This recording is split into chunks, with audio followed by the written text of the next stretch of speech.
Parehong Japanese legend. Parehong malaki, premium at totoong capable na 4x4 SUV. Pero kung may budget kang mahigit 5 milyong piso, alin ba talaga ang mas magandang piliin? Ang Toyota Land Cruiser 300ZX 2026 na kilala sa diesel power, durability at off-road capability?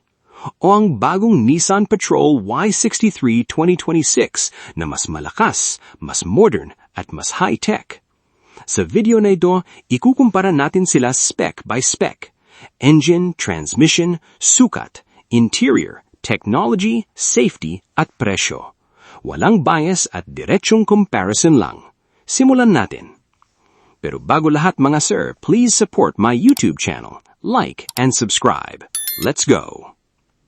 Engine at performance.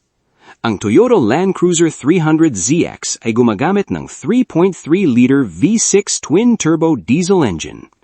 Kaya nitong gumawa ng 306 PS at napakalakas na 700 Nm of torque. Partner nito ang 10-speed automatic transmission. Ang Nissan Patrol naman ay gumagamit ng 3.5-liter V6 twin-turbo gasoline engine. May output itong nasa 425 horsepower o humigit kumulang 431 PS at pareho silang may 700 Nm of torque. Partner naman ito ang 9-speed automatic transmission. Sa horsepower, malaking lamang ang Nissan Patrol. Mas mabilis at mas sporty ang performance nito, lalo na sa highway at overtaking. Pero ang Land Cruiser ay diesel, kaya mas ramdam ang hatak nito sa mababang RPM. Maganda ito para sa mabibigat na karga, uphill driving at rough road conditions. Kaya kung raw power at acceleration ang hanap mo, Patrol ang lamang. Pero kung diesel torque at practical heavy-duty performance, Land Cruiser ang mas magandang choice. Diesel capability, Toyota Land Cruiser. 4x4 at off-road capability. Parehong totoong 4x4 ang dalawang SUV na ito. Ang Toyota Land Cruiser ay may mga feature tulad ng multi-terrain select, crawl control, center differential lock, at multi-terrain monitor. Ang crawl control ay malaking tulong sa mga tuin, maputik o matarik na daan dahil automatikong kinokontrol ng sasakyan ang acceleration at braking habang steering lang ang pagtutuunan ng driver. Mayroon din itong camera system na tumutulong para makita ang paligid ng sasakyan kapag nasa mahirap na terrain. Ang Nissan Patrol naman ay may intelligent 4x4 system at iba't ibang drive modes para sa sand, rock, mud at iba pang road conditions. Mayroon din itong adaptive air suspension na kayang mag-adjust ng ride height at suspension setting depende sa daan. Sa traditional off-road equipment at tested 4x4 systems, mas lamang ang Land Cruiser. Pero pagdating sa adjustable suspension at comfortable ride, malaking advantage ang Patrol.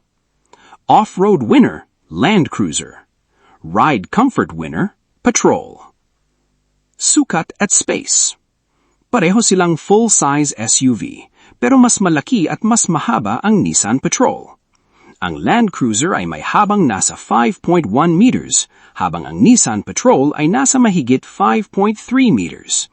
Mas mahaba rin ang wheelbase ng Patrol kaya mas maluwang ang cabin at mas maraming legroom lalo na sa second at third row. Ang Land Cruiser ay 7-seater, habang ang Nissan Patrol ay kayang magsakay ng hanggang 8 passengers depende sa configuration. Dahil mas compact ng kaunti ang Land Cruiser, mas madaling dalhin ito sa city roads, parking areas at masisikip na lugar. Ang Patrol naman ay mas spacious pero mas malaki rin ang kailangan mong parking space. Exterior design. Sa design, magkaiba ang character nila. Ang Land Cruiser ay mas classic, elegant at authoritative ang dating. Hindi ito sobrang futuristic pero kapag nakita mo sa daan, alam mong Land Cruiser agad. May LED headlights, sequential turn signals, roof rails, moonroof, at illuminated side steps ang ZX variant. Ang Nissan Patrol naman ay mas modern at aggressive. May malaking front grille, double C-shaped LED headlights, panoramic sunroof, at mas modern na body design. Mas dramatic at mas commanding ang Patrol, pero mas simple at timeless ang Land Cruiser. Walang absolute winner dito dahil depende ito sa personal taste. Interior at comfort. Sa loob ng Land Cruiser, makikita ang premium leather seats, power-adjustable front seats, at ventilated front and second row seats. May power-folding third row din ito para madaling palakihin ang cargo space. Simple pero premium ang dashboard layout nito. Practical at hindi mahirap gamitin ang mga controls.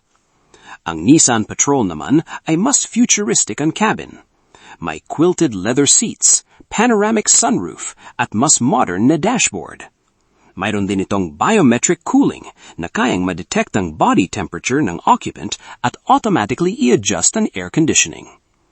Pagdating sa seat flexibility at practical controls, maganda ang Land Cruiser. Pero sa overall luxury feel at modern comfort features, mas lamang ang Patrol. Technology at entertainment. Ang Toyota Land Cruiser ZX ay may 12.3-inch infotainment system, Apple CarPlay, Android Auto, digital instrument cluster, wireless charger, at 14-speaker JBL sound system.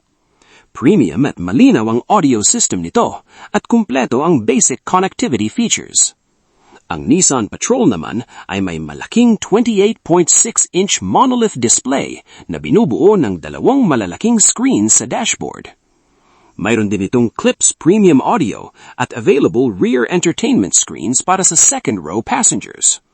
Sa screen size, dashboard presentation at entertainment features, mas advanced ang Nissan Patrol. Pagdating sa safety features, ang Toyota Land Cruiser ay may Toyota Safety Sense. Kasama rito ang pre-collision system, dynamic radar cruise control, lane departure alert, lane tracing assist, at adaptive high beam. Mayroon din itong blind spot monitor, rear cross traffic alert, stability control, at multiple airbags. Ang Nissan Patrol naman ay may ProPivot, intelligent emergency braking, lane departure warning, blind spot intervention, at around view monitor. Mayroon din itong invisible hood view, nagbibigay ng virtual view sa ilalim at harap ng sasakyan. Malaking tulong ito sa parking at off-road driving. Pareho silang kumpleto sa safety features, pero dahil sa advanced camera system at active driver assistance technology, bahagyang mas lamang ang Nissan Patrol. At kung nakatulong ang comparison na ito, huwag kalimutan mag-like, mag-subscribe, at i-share ang video.